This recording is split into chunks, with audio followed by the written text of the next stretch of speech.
దురదృష్టకరమైన సంఘటన అదే తీవ్రవాదులు మన పర్యాటకుల్ని కాశ్మీర్ పర్యటించుకెళ్ళిన పర్యాటకులు 28 మంది దారుణంగా హింసించారు.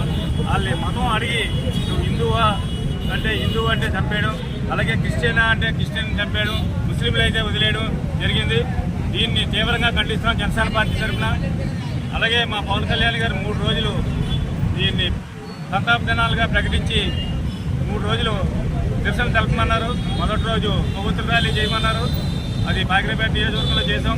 తర్వాత రోజు నిన్న మౌన దీక్ష ప్రకటించమన్నారు, నిన్న కూడా మౌన దీక్ష ప్రకటించాం. ఈరోజు మానహారం చేయమన్నారు. పార్టీ ఆదేశాల మేరకు జనసేన అధ్యక్షులు పవన్ కళ్యాణ్ గారు ఆదేశాలను మేమందరం కూడా జనసేనలందరూ కూడా స్పందించి ఈ కార్యక్రమం చేపట్టడం జరిగింది.